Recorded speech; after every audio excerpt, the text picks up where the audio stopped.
Hello and welcome to the Racing Room, brought to you by AK Bets. I'm your host, George Elliott, and last night, in one of my many wake-ups during the night because of my 4-month-old son, I went on LinkedIn for some reason and saw that AK had posted AK Bets, adapt or die when things go wrong. Tell the truth, the whole truth, and nothing but the truth.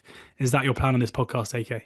Yeah, I'm going to do my best. Harry might edit some of the truth out, but I try my best. It's not the truth that bothers me. That was in relation to you guys posting on your site. Our golf feed is currently a bag of excrement. Hopefully you don't feel the same way about this podcast. But I did think it was interesting to see that in the screenshot that you posted, there was a balance of £56.49. A few people have commented on that already, saying, "Geez, that Rory McIlroy win was a tough one for you if there's 56 in the pot." But no, that's just a test account. I can advise, so all good. If there's 56 quid in the pot of bets you're laying yourself, of your own bets, yeah, interesting. Yeah, let's before we get into loads of stuff with Harry and TC. There's a message that you want to give out, AK, about the like and subscribe. Yeah, no, I was going to do this stick to football, like and subscribe, Gary Neville accent message. Just if I'd do a Stephen Bartlett on it as well and say it'll improve the quality of the guest, but unfortunately it'll just be TC and Harry and myself every week. So yeah, if you can like and subscribe, that'll be great. We've had quite a lot of messages in the past from people saying that I sound like Stephen Bartlett, which gave me an idea to launch a voiceover career for brands who can't afford Stephen Bartlett but want people to think that they might be able to afford Stephen Bartlett. Am I missing something? Who's Stephen Bartlett? You're not missing anything, actually. Yeah. He's Diary of a CEO.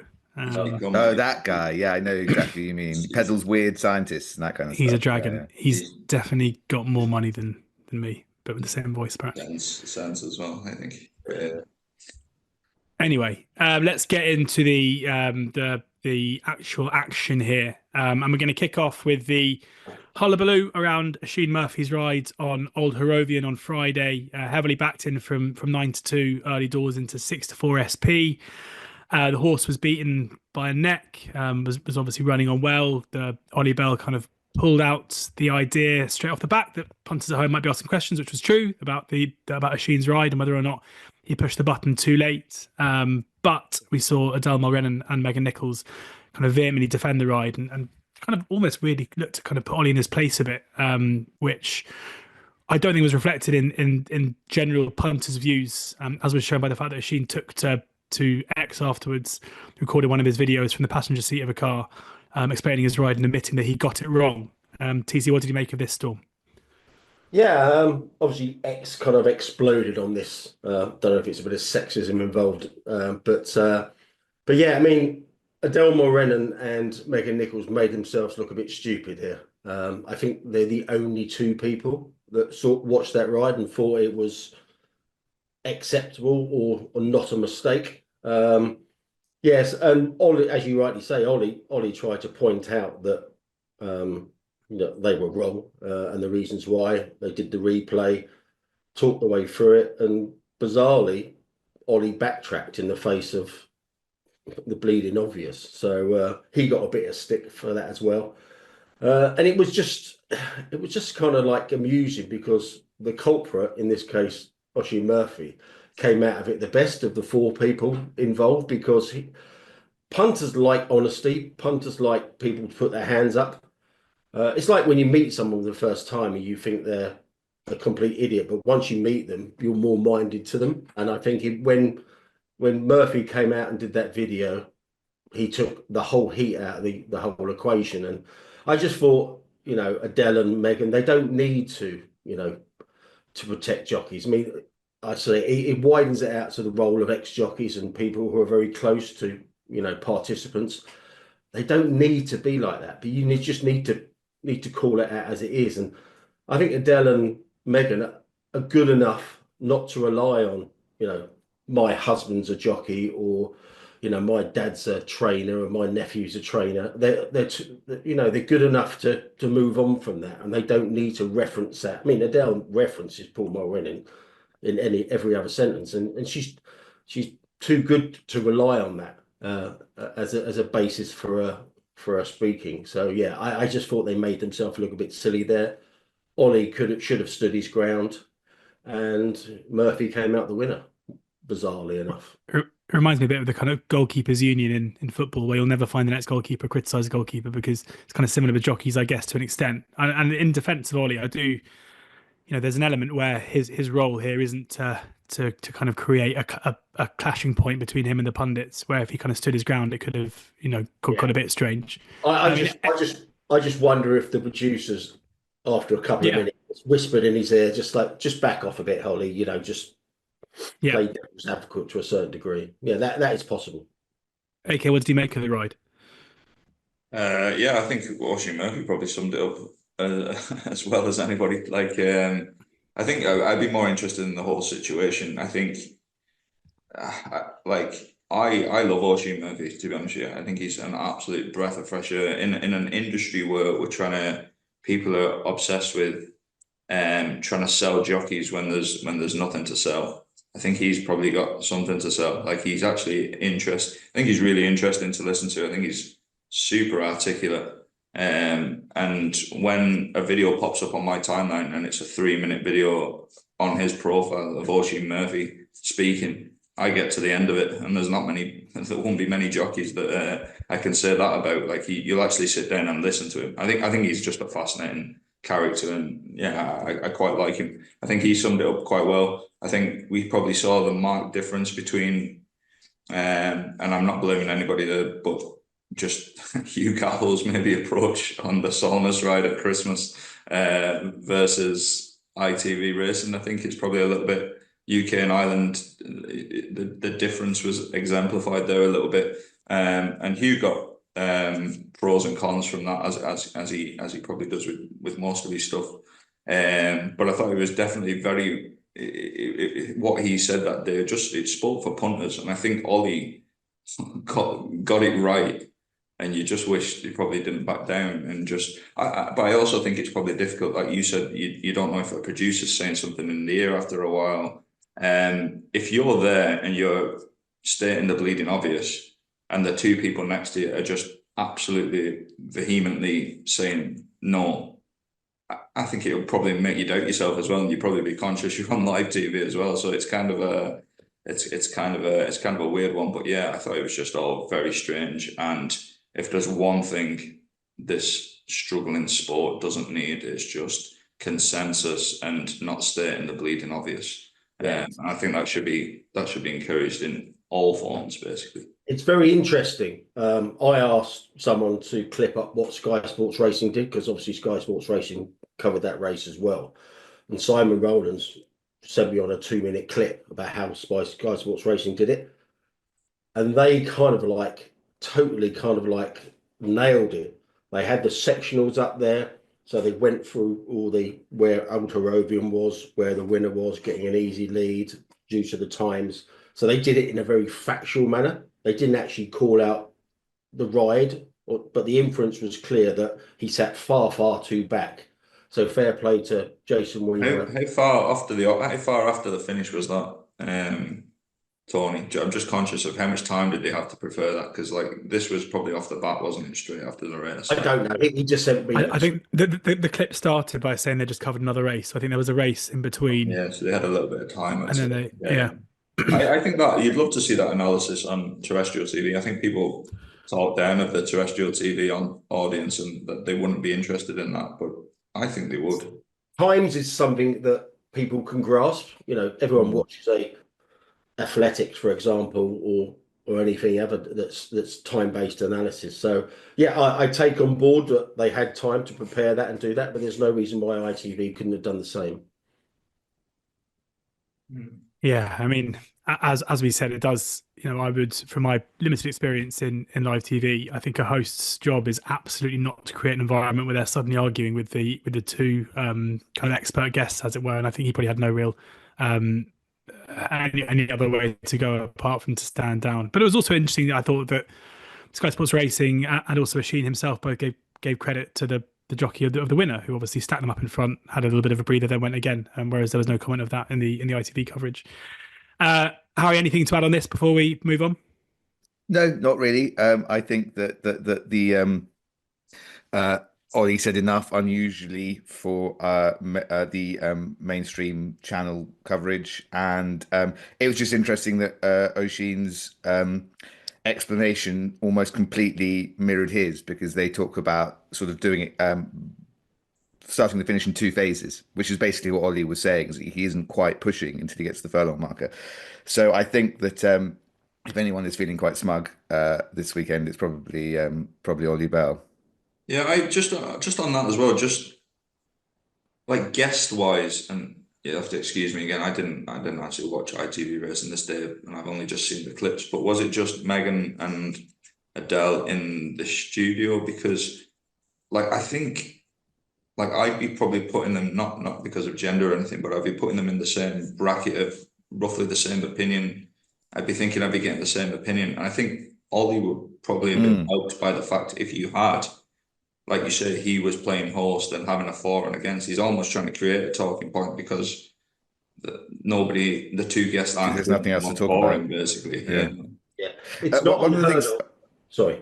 One of the things I've always thought quite interesting on this subject is the value put in ex-participants or people closely connected with participants in the sport. And I remember Gary Lineker, when they were talking about Match of the Day, and someone was saying, well, why don't you ever have football journalists on? And they were talking about James Richardson in particular, the sort of famous, he used to do Football Italia and now does lots of podcasts. And the dismissiveness of Gary Lineker was just extraordinary. It was like, well, he's never played, and you do wonder whether, frankly, always listening to people who participated without people who've perhaps just watched and analysed, for their job. Well, this is probably quite a good point for George, actually. I had a Twitter spat with Gary Lineker about 4 years ago. Oh wow! About Jack. That's why you're on this podcast and not on a good one. with Jack Grealish's omission from the England squads, and it basically, I said something in reply to him, and he just replied saying, "Oh yeah, because you know better than the manager, don't you? Because you played the game so much." And I was like, you are basically therefore just saying anyone who's never played the game therefore can't have an opinion that's in any way can be at odds with someone involved in the game. And it's a frankly ridiculous opinion. And if you look at the way that sport's going these days, it's not ex-pros who are the smart ones who are making grounds in the game. It's the smart people. And I'm not saying I'm one of them, but it's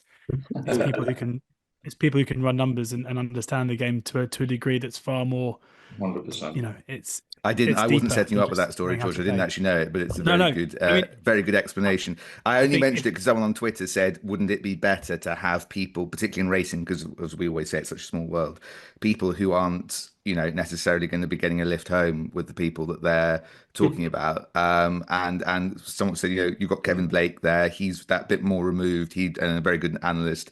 He'd be a better person. So you just wonder whether, just really going back to Anthony's point, is that whether there was enough of a variety of backgrounds there, talking about. I always think Johnny Deneen would be brilliant on ITV Racing. Just like absolutely, some of the stuff he'd come out with would be 20% of it. I wonder, would the producers agree?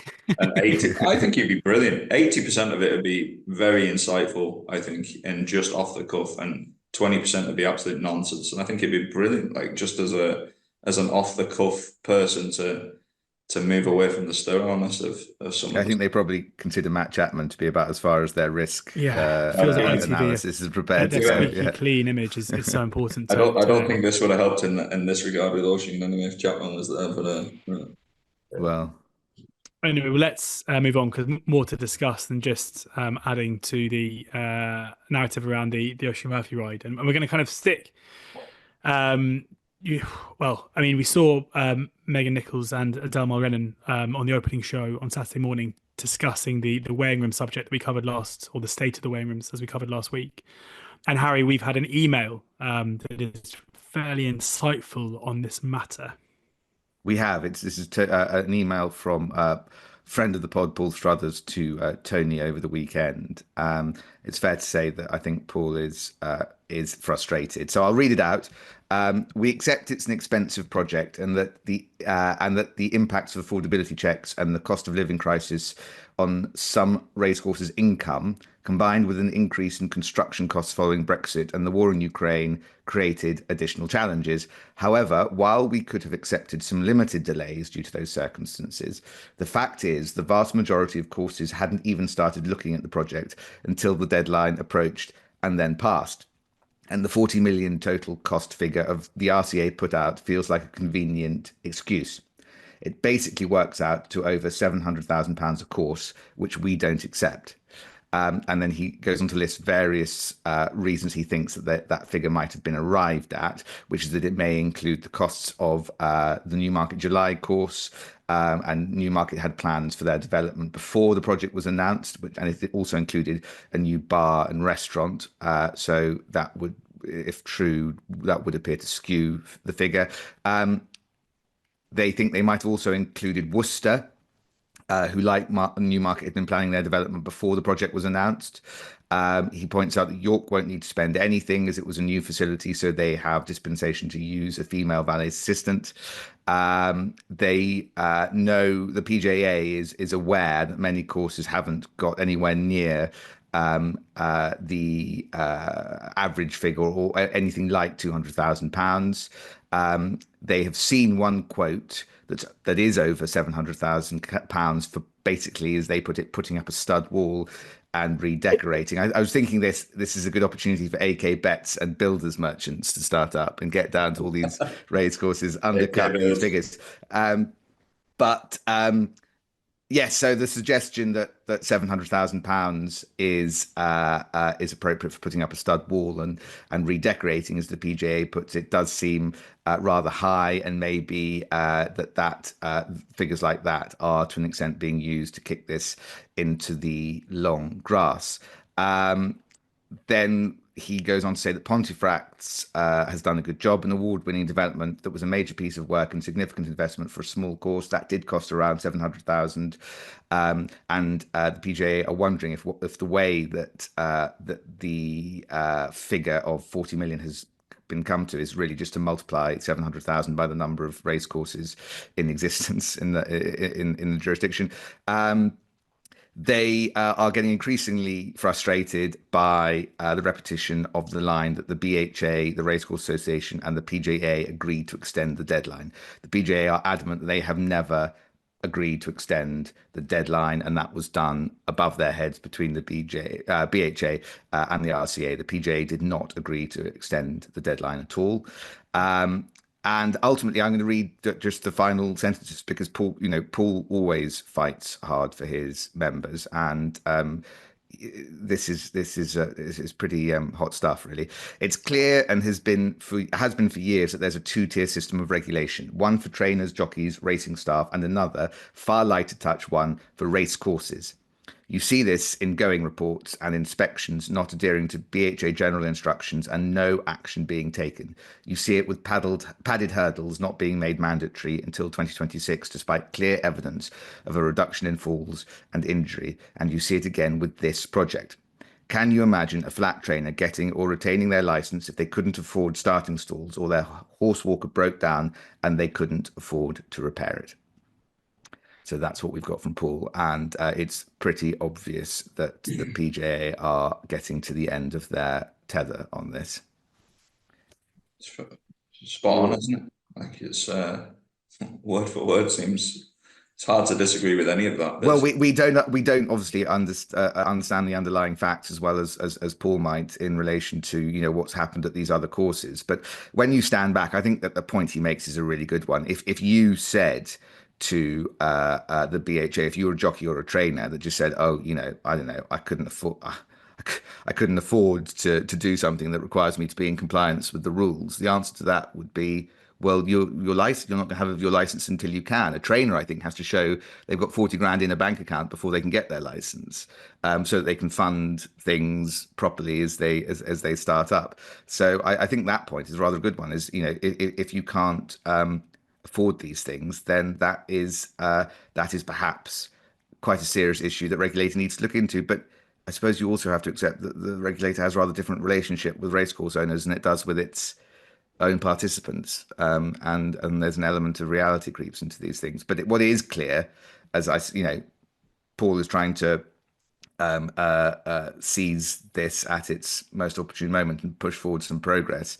And you wonder if there is enough momentum now, perhaps, to start pushing this forward. But that said, this, I reckon we were talking about this 9 or 10 months ago in not that dissimilar terms, saying it's ridiculous that this hasn't happened. And here we are again.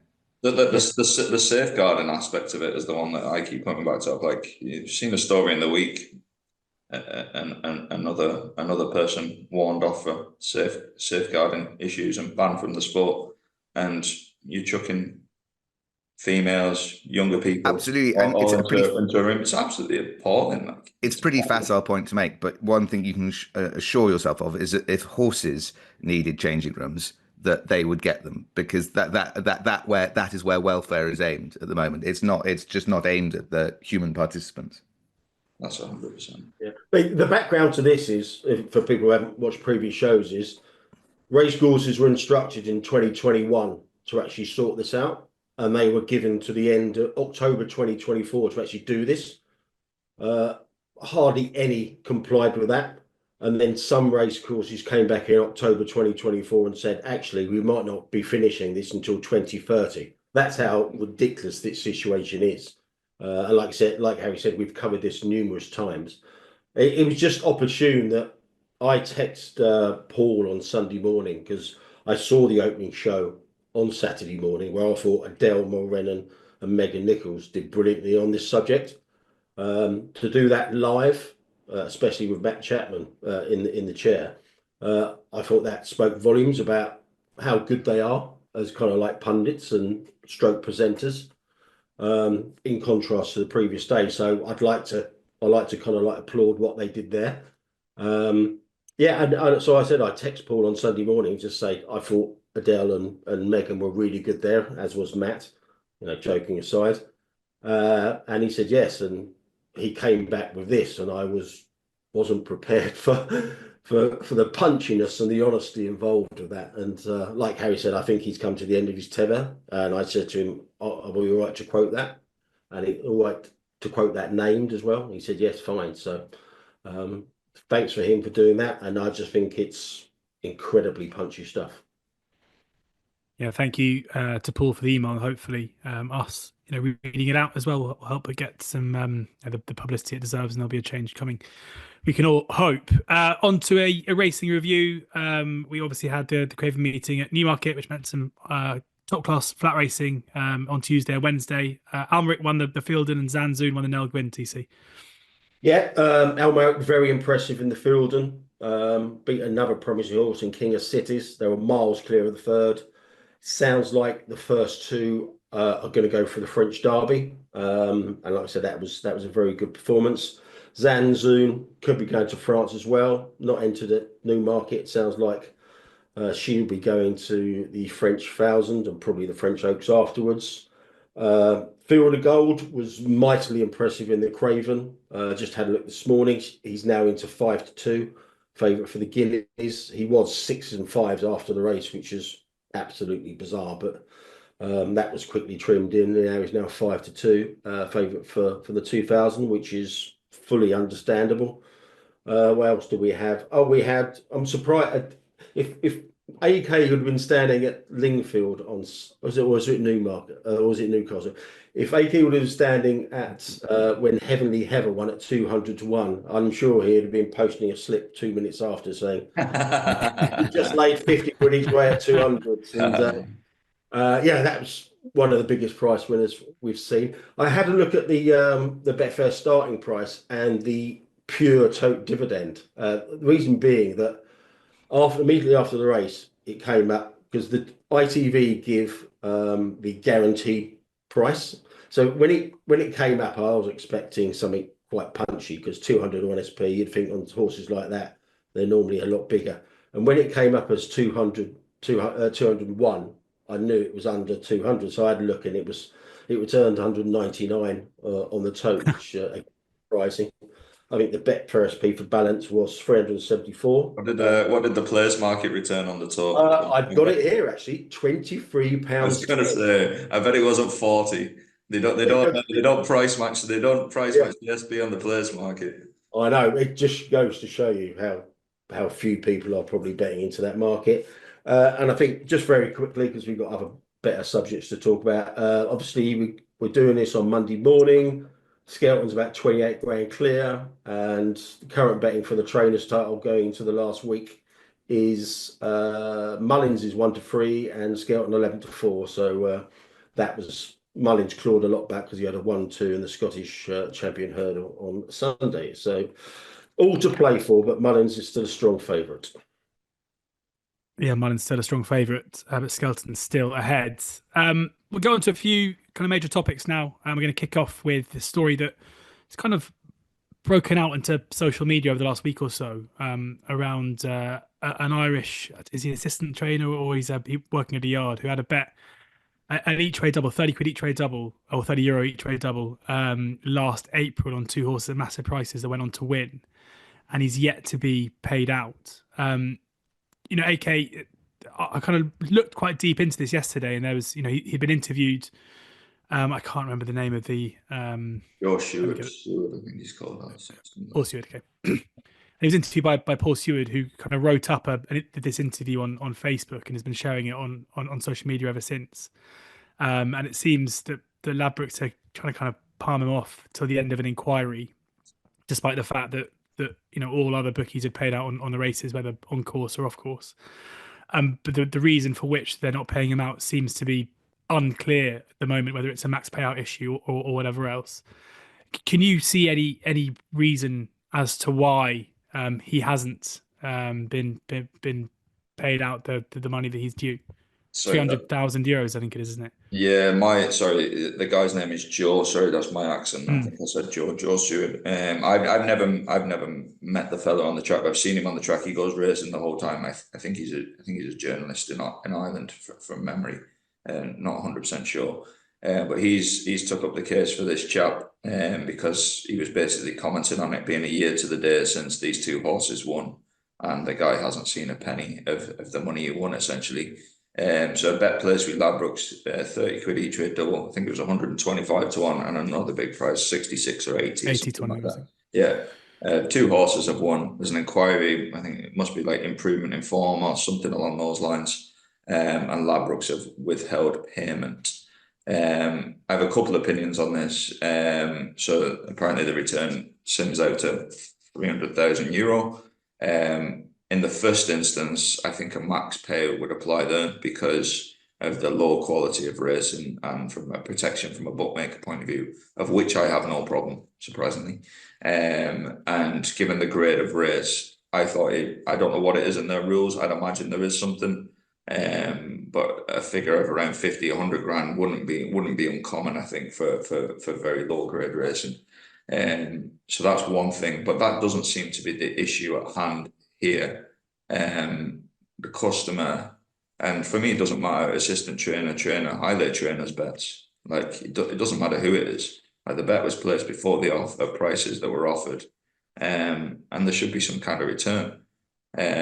Inquiry or no inquiry, bookmakers settle bets based on the result on the day. We know our esteemed colleague Mr. Stuart Moore was involved in a race where results changed, and a result changed after the day subsequently at the end of last year, a big one. And for betting purposes, it has no impact on the bet placed on the day. Whatever the result is on the day is the result that you're paid out as a punter. And for me, looking at the bare bones, and we should say that we don't have Ladbrokes' opinion on this, but it has been a year, and it doesn't seem like the punter has either, bar waiting for the outcome of some kind of inquiry, which, in my opinion, has no impact on their ability to settle that bet. So it's just an unfortunate situation. Unfortunate is putting it as nicely as I can. The only basis on which I can see that it would be legitimate is if there was concerns about betting practices and a suspicion that the punter was involved in some kind of skullduggery. Because I've seen that here, definitely, or bookmakers saying I'm not paying out pending a confirmation by the BHA that they've stopped looking at this race. But a year later and nothing is not good enough. If that is the concern, if there is a concern about the race, but I understand other operators have paid out. Everybody. So that doesn't make a great deal of sense. at all. So, I mean, I think the IHRB needs to be careful here of being pulled into an unpleasant situation, and should make clear, if it's being relied upon, either that it is and give people some kind of explanation as to why, or that it isn't, because I can't quite work out from the coverage I've seen whether the IHRB, what is going on with this investigation, and whether there really is one, what the IHRB have said about it. So it all just seems pretty. Tony, you may have seen more than I did yesterday. I would make the point is this should have been picked up by TV channels, most obviously the Racing Post. I actually approached someone at Ladbrokes and just say, what's going on here? Just off the record kind of stuff. But even off the record, they just said it's with our lawyers, and we're waiting on the IHRB investigation to conclude. Which that's not good enough, is it? I don't think it was good enough. But then again, we don't know the full story. We also, like, we probably all know different people that work for different betting operators. I certainly do, and I don't think you can blame individuals or say sort this out, Mr. Individual. Like, this decision will have been taken by someone whose name you'll never know, and who's got no accountability and doesn't understand gambling, dare I say it. And I think this is just shocking. I mean, you've got to wonder who it is at the moment is going to place these kind of bets with Ladbrokes in Ireland with this ongoing. You just wouldn't do it. That's the whole thing. I mean, I'm not lying here. Another bookmaker who's got a relatively senior position at a bookie, he actually texted me and said, "You've got to cover this because it paints all bookmakers." This is 100%. This is what annoys me. It annoys me about the anti-gambling activists as well. If something happens on a black market website or something that happened 15 years ago to some bookmaker that no longer exists, and you're all tarred with the same brush. Like, every single bookmaker, be it online or off or on the racecourse, fella on the track, laid 250 quid at 100 to 1, paid him out the same day. Like, probably had to scramble around for a few quid, but the guy got paid. Like, this but I think it's fair to say, isn't it, AK, that every bookmaker is being hurt to an extent by 100%. Stories like this. But, like, where's the regulation as well? Like, this is a real issue from a perception. The Gambling Commission have just been over to meet the new Irish regulator. So this is it. This is Ireland, I suppose. And it's. But it does leave open an interesting interjurisdictional question of regulation. Obviously, Ladbrokes is a huge brand here, and if this were just to go on forever and nothing is done about it in Ireland, is the Gambling Commission going to say, given that they've just gone over and signed a memorandum of understanding with the Irish regulator, it's going to say, actually, we want an explanation for what's gone on here because, we're one of your bigger markets. Who knows? It literally take a couple of emails and that guy would be paid out. It shouldn't even take punter pressure. It shouldn't even take us mentioning it. It shouldn't have got this far. Like I say, it does a disservice to. I know there's an adversarial aspect of the punter bookmaker relationship, but Christ Almighty, you can't be just slow rolling people at payout. No, for little reason. I'm just trying to think of a scenario where they really did have their hands tied, but if other operators have paid out, it's very difficult to see what that might be. Is the only possible, argument that they might have is if there is a max payout and he's rejected it. I mean, that's the only thing I could see where because I saw that he did. I mean, and I don't know if this is true, and it probably isn't true, but I saw he retweeted.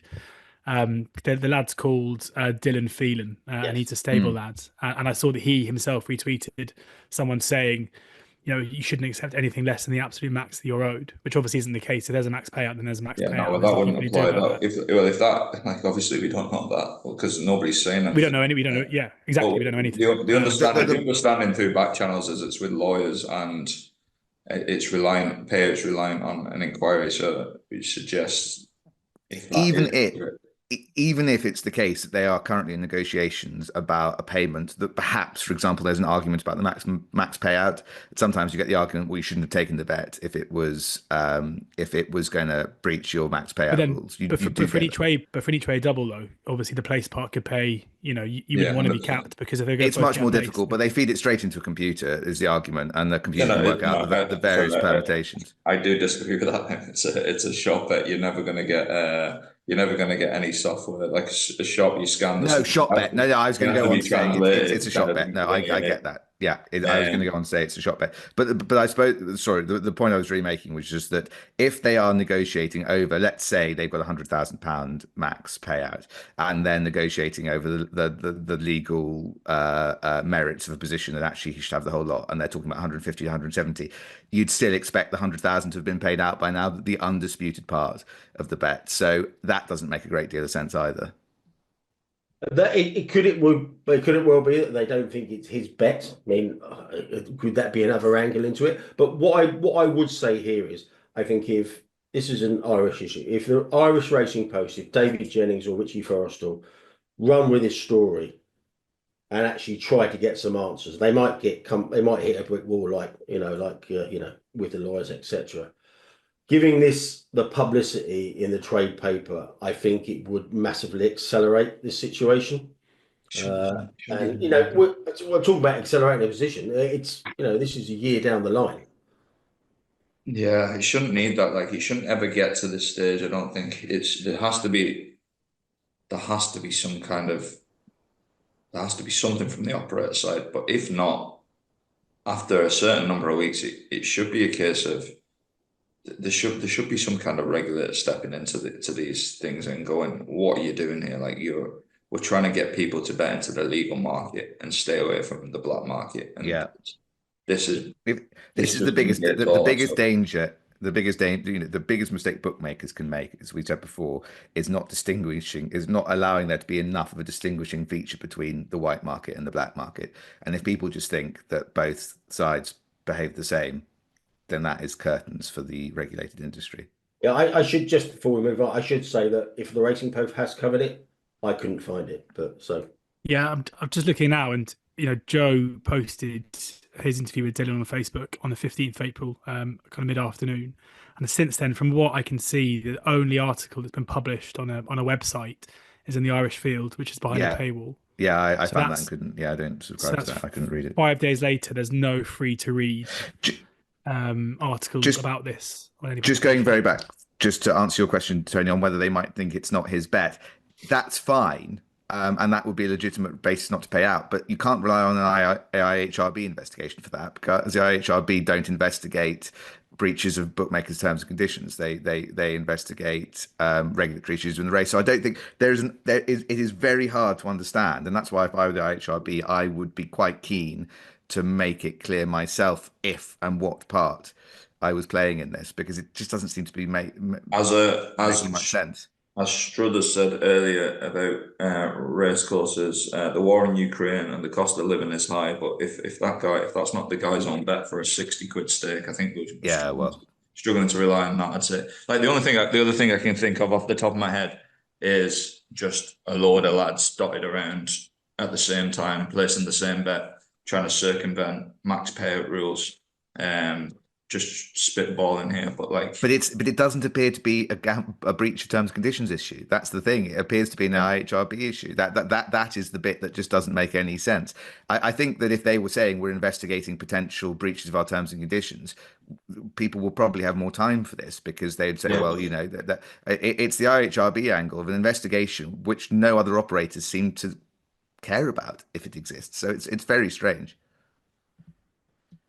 Plenty more to get through, so let's move on. And after our conversation last week and coverage elsewhere around the Thirsk Clerk of the Court submission on some untruths around going stick readings, Chris Cook of the Racing Post wrote an article, a pretty amusing article, about a couple of stories that weren't so true and one that was. TC, and we've seen some amusing, as you put it, going stick readings from Thirsk and Redcar in the aftermath. Yeah, I just looked today, this morning, Thirsk are racing tomorrow. and they got a going stick reading of 10.9 for Tuesday's fixture. And John Sanderson is also I think he's the group CEO of Redcar as well.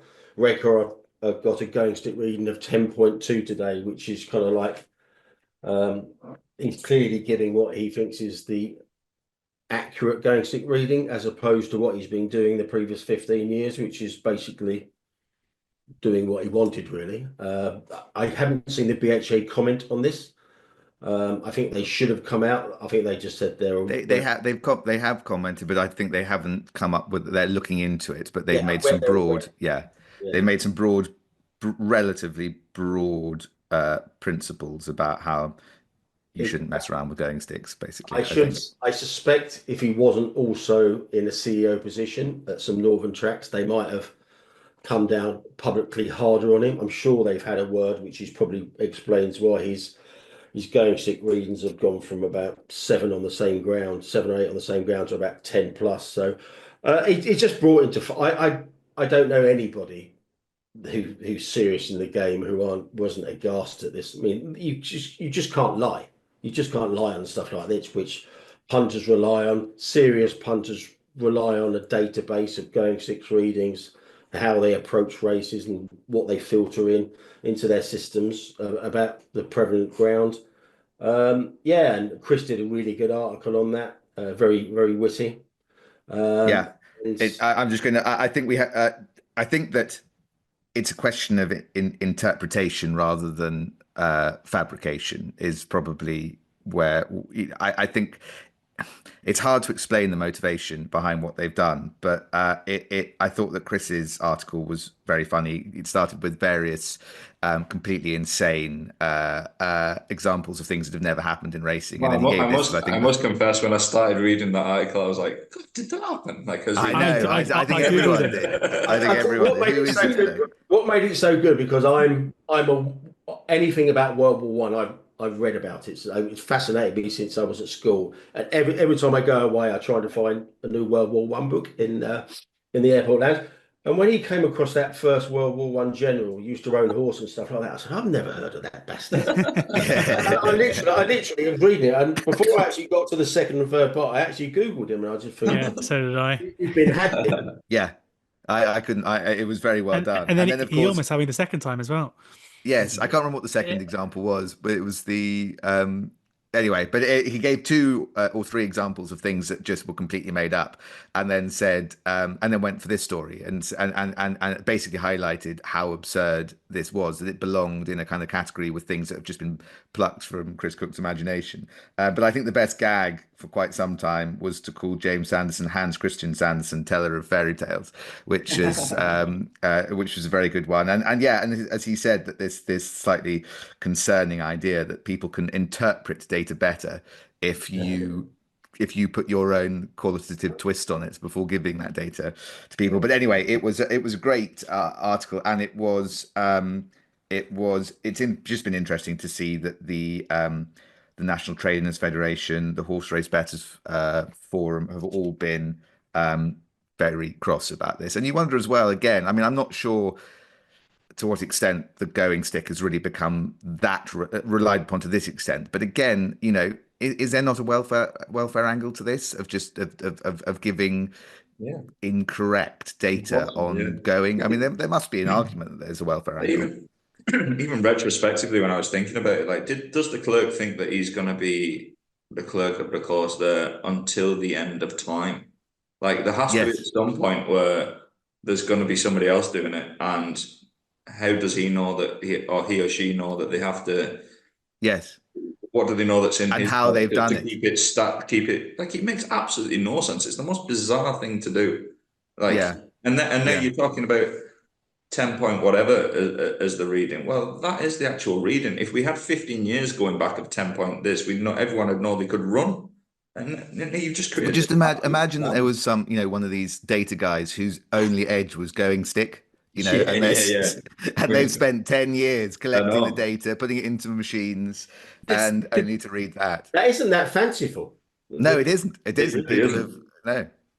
This might run a bit deeper, because Harry, on the gag, the Hans Christian Sanderson gag, on May the 29th, 2021. So, 4 years ago, Tony Paley tweeted, when I started in racing journalism at Raceform, Ken Hussey called the York clerk of the course John Hans Christian Sanderson because of his inaccurate fairy tale going descriptions. This British racing is a shame that so little has changed since the mid 1980s. So when you say the clerks, I think even till we're in the grey, I think a Sanderson will still be a clerk at the course at Redcar and Thirsk, etc. They're the dominant family in that kind of area of racing, but it's seemingly with similar techniques. And what makes it even, I mean, he basically brought racing into disrepute because he actually doubled down in an interview with the Racing Post and saying, well, actually, I think 50% of clerks are in a similar position to me, of giving false going stick readings, which would be insulting. You would hope to at least 50% of the clerks of the course elsewhere. It's just a ridiculous situation. Indeed. Now, another story we covered last week around ARC and their involvement with Amphitheatre Racing, Harry and the NRs that split races. Harry, there seems to be some clarity as to the relationship between ARC and Amphitheatre Racing, even if they robustly defended their actions. Yes, that's right. I mean, I think we're slightly behind the story on this, but Amphitheatre is a subsidiary of ARC that owns horses, has them with Scott Dix. I think all of them with Scott Dixon, or most of them anyway, at Southwell and some at Wolverhampton. That's kind of in-house horses, basically. And the statement ARC has made, is insofar as our horses can support field sizes and any races that may divide, it has been demonstrably shown that this is of positive economic benefit to the industry through increased levy yield, return to the participants involved, as well as, of course, ARC. So that's a pretty straightforward way of dealing with it, which is just to say, in a way, well, so what? And I think that's not a terrible argument. I suppose that what other people would say is it really in the spirit of how funds should be used, given that there is this pressure on prize money, media rights? Would bookmakers want to see that this is how their media rights levy is being divided up? And whether this is perhaps, I suppose critics might say this is a slightly short-termist approach to it, to revenue raising, but it's admirably straightforward in many ways. Taking figures from the Racing Post, it looks like these arena horses or ARC horses these Amphitheatre horses have raced 27 times in races which have divided and 29 times in races which haven't. I don't know quite how you would analyze that from the point of view of whether that is statistically interesting or not, but that those are the figures given to us from those are the figures that the Racing Post have come up with, having done their research. I mean, I just think it perhaps opens up broader and more interesting, or perhaps not more interesting, but broader questions about race course owners also being the owners of race horses, and whether that's, I think that happens a lot in other jurisdictions. It's a relatively novel. It's a policy borrowed from greyhound racing, I believe. Some have said, that won't go. That won't go wrong then. Yeah. But it's pretty new, isn't it? This idea of I think it's pretty new. It's very, I'm genuinely serious though. It's very, very common in greyhound racing. You see a dog with a Savannah prefix. It's by a track or and they basically are based at tracks, aren't they? Some of those dogs. Basically, they cannot at tracks, race at tracks. You can have dog races at some tracks where five of the six dogs. I've seen 5 of the 6 dogs owned by the track, essentially. I've also seen a race at the Valley Greyhound track, 5 runners, all with the same trainer. A 5-dog race, 5 dogs, all with the same trainer, and it's mad. Like it's absolutely mad. It is, but it is what it is. It's just shite racing, filler shite racing, isn't it? Basically, it doesn't seem to be a new phenomenon because Amphitheatre was preceded by the Southwell Racing Club, which seems to be pretty much along the same lines. Yeah, it's unsatisfactory, but they've come out and clarified the position.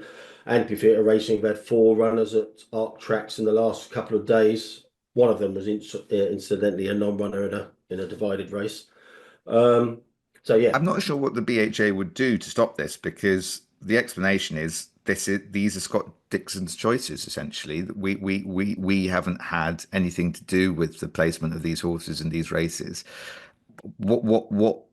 Because we talked last week, Anthony said, change the rules if you don't like it. Actually, it's hard to see what a rule change would really achieve here if they've really got nothing to do with the placement of the horses themselves.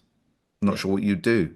On to equine fatalities, and sadly 2 more died at Cheltenham this week, and more on your weather on Friday too. B. O'Neill, a retired equine physio, tweeted 38 deaths since Corbett Cross, and possibly 3 others. I think that's over 37 racing days. And Harry, this is, obviously not good news for the sport, but it's perforated the mainstream media, or relatively with Private Eye posting a cartoon.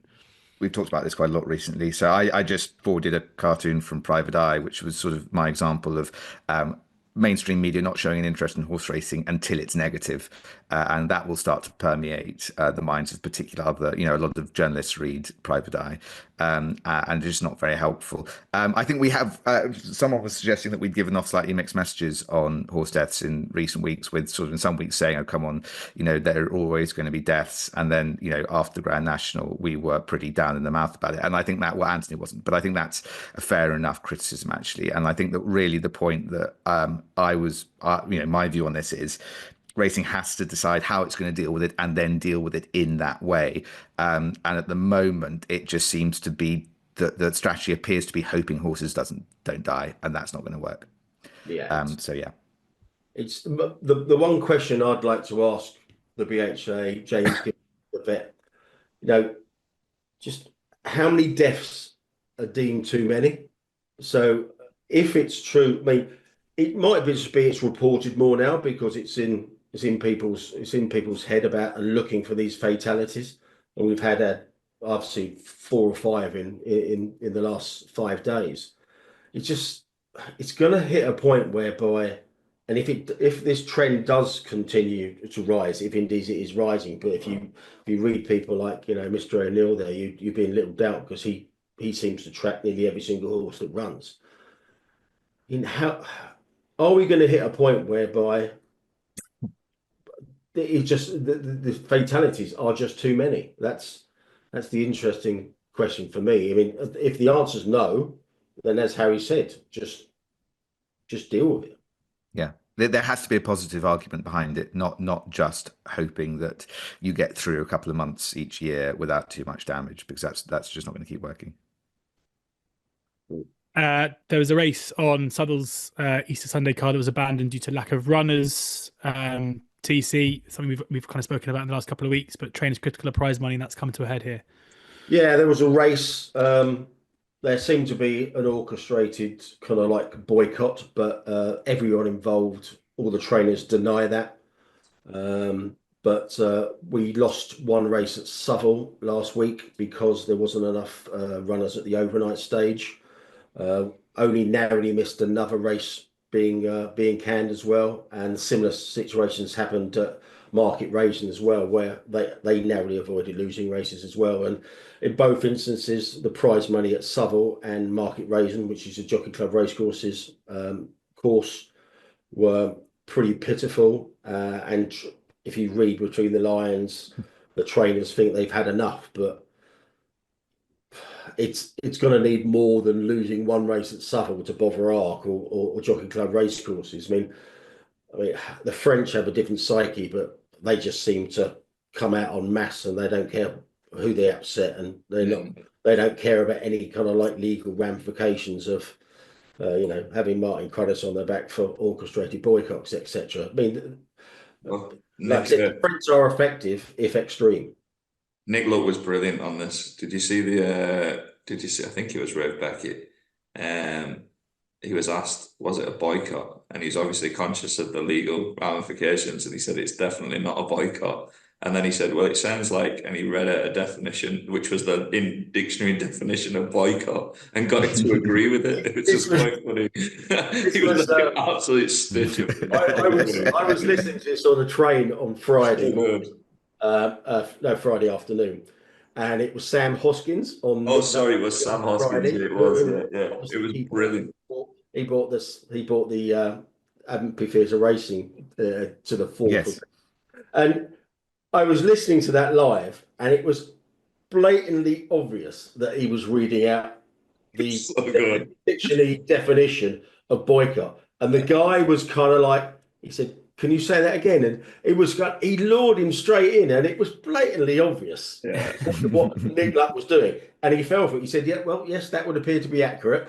And then Nick said, "Well, that's a dictionary definition of boycott." I mean, no, actually, maybe I was wrong there. And it was hilarious. Yeah. Yeah, it was Sam Hoskins on Nick Luck Daily on Friday. Very good.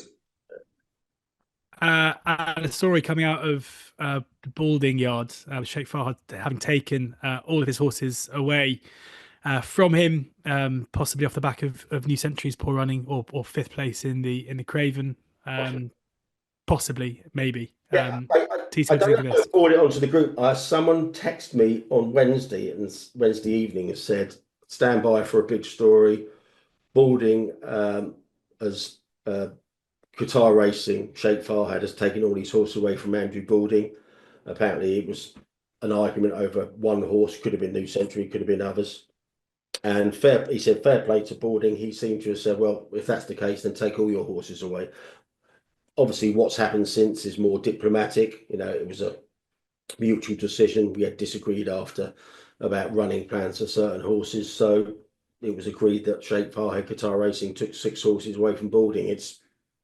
It's quite a big split, not in numerical terms, but they had a lot of success. They've had Cameco won the 2,000 guineas for them as recently as 2020, and they've had a lot of success since as well. So it just goes to show that these big owners, they have their own ideas, and it's a juggling act for trainers to do that, which is why people just marvel at Willie Mullins doing what he does with multitude of these big owners in his yard. But yeah, it's a big story, and it's in the little racing bubble. And another case of racing getting front and center on the big stage. Netflix have announced the soon to be released documentary out in American racing featuring Frankie Dettori. TC, what do we think of this? We'll bring, I guess, for Gallop 2. Yeah, I've only just seen the trailer. Nick Luck's on that trailer as well, and it just seemed, I think Harry referenced it a couple of weeks ago, it just seems a very slick production.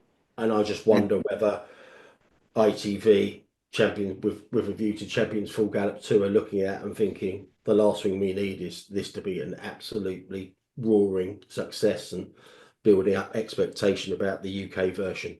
But it's made by a company called Box to Box, who also made Drive to Survive and Tour de France Unchained, both of which are hugely popular on Netflix. So it's got good pedigree behind it, this one. The other thing I think that they've possibly got right, which ITV haven't, as we talked at the time, they've got a story. It's about the Triple Crown. That's what it's going to be. It's just going to basically be the build-up to the Triple Crown. And I think that what the ITV one lacks, and what we'll hopefully see in the second series is that they decide what story they are going to tell and tell that story rather than just kind of put together lots of promotional video footage is what it seems like. We know that though, don't we? They're going to hang it on the David Power Jockeys Cup, which would be, I suggest, a huge mistake. But that's not. It's got to be a real. That's the other thing is people aren't interested. You know, it's got to be of interest within the sport. If it's not interest within the sport, you're not going to sell it to people outside the sport. People don't care about trainers' championships and jockeys' championships, and they certainly don't care about David Power stuff. So people care about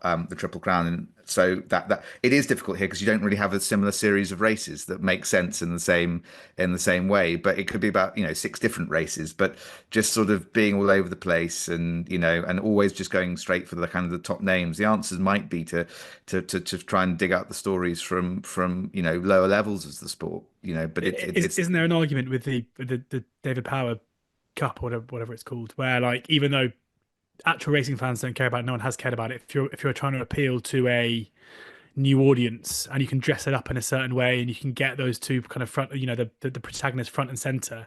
It's almost kind of creating content around. Oh, I love the positivity, George. It might it's be not George, but positivity. can you imagine someone it's turning up to cynicism. their first race It's week, like- having watched that, just going, "I'm really excited Yes, to I work can, out who's going to sadly. win the Davis Cup, David Powers, But that's what Jockey's Cup," and they'll that's what these immediately go, documentaries "Oh, are. Like, if you watch Full Swing, for example, they spend half of the first series telling you what a bogey is and what a birdie is and other stuff like that. It's not made for people who have an interest in golf. It's made for people who they're trying to target in order to bring them in via personalities and access. That's right, and I think if you did manage to construct a kind of arc, a narrative arc around something, then and it's not entirely genuine within the sport, then fine. But the problem I thought with the ITV one is you didn't really get the sense that even the participants really believed it when they were being try and get excited about this, and they were also going, "Oh, I wonder if I'm only 2 rides behind him or whatever, 2 wins behind." It just didn't really feel very genuine because it wasn't really. It doesn't fill me with confidence that they're trying to, throughout the season, they've been trying to manufacture beef after, but there's obviously nothing there. That'd be my guess. The stories that are interesting are the Tory tax, Bryony Frost, some of the lower down stuff, and it's been shied away from. Did you see the story about how Nico avoided the cameras after Constitution at Cheltenham? Just he sat there stark naked to avoid anyone coming, to avoid the cameras coming anywhere near him. It's always worked for me. Again, that rang a bit like he's doing that with a view to the champion, that being broadcast on Champions Full Gallop. That affected me. It sounded a bit staged, like the stuff with Brennan earlier. The beef, and for which they basically apologise immediately after the race. So yeah, which is, but I suppose the jockeys have got 1.5 million reasons to have played ball this year. On to a couple of questions. ACL asked us to read the Dylan Phelan story. I think we've covered it, but I'll just read it out. How can Entain ignore this? An inquiry has no bearing on the bet, but has been mentioned as a reason for a delay. As an aside, is it surprising the bet was placed at 2:20 approximately, but prices remained until the show? Assumed all the bets were live on the show for them to remain. Anything, AK, on that point at the end about the timing of the bet? Yeah, just pay him out. Whatever you're paying him, pay him out. That's it. And Comrade Lofi Monolulu, definitely the best name we've had to ask us a question, as unedifying as horse deaths are, and indeed there has been more this year, but when compared to the slaughter that runs into millions of working animals in comparison, is horse racing that looks after its stock in a far better way being unfairly treated? I think we all know the answer to that, or how we feel about that. But Harry, anything to say? No, I think that's a really good example of, I wouldn't put it quite like that, but of having your positive argument rather than just trying to damage limit on this argument is, actually, so that they're probably the best looked after, or amongst the best looked after horses in the world. You generate the most enjoyment and the most income and the most business, and there's other reasons as well. Plenty of other reasons. Yeah. And finally, Grumpy Punter, living up to his name, how has one of the UK's premier tracks in Newmarket allowed such a pronounced rails bias to occur year in, year out, and the same for Newcastle or Weather, which is even more odd because it's all supposed to be the same service? Absolute punting nightmare tracks these days. TC? They are. Rail bias, it happens all the year round, doesn't it? Royal Ascot is renowned for it. There was an interesting interview on Racing TV, I think, with William Haggis on the Thursday, it might have been, or late on Wednesday. It was a 3-day meeting. There was a standside rail bias, and his runner that pissed up on the far side, or on the far rail, he was interviewed afterwards and said, "Why did you go there?" And he said, "Well, actually, I spoke to the clerk of the course, and he said the fastest strip of on turf is one off the far rail when everyone has been going there." And I was just thinking, if the clerk of the course is telling you, shouldn't he have been telling everybody else that? But then again, we had going stick reasons all across. Who'd be a clerk of the course at the moment? Yeah, exactly. I just thought my ears pricked up and thought, well, actually, if he's telling him that, shouldn't we all know that? But yeah, rails biases are unfortunately part and parcel of UK racing, right or wrong, and in Ireland as well. We see that all the time at certain tracks. Yeah, indeed. That brings this week's episode of the Racing Room to a close. Thank you to AK Tony and to Harry as ever. We'll be back again next week. But in the meantime, if you haven't got an AK Bets account, what are you doing? Go and get one. Sign up for one and check out AK's big prices. That's right, isn't it? Yeah, I like that. That was more of that. What are you doing? Yeah. And you get paid out if you win as well. It's great. It's great crack. And your golf feed's terrible, so you can stuff there too. Big time. Yeah, great stuff. See you again next week. Please ensure you're gambling responsibly and enjoy the week's racing.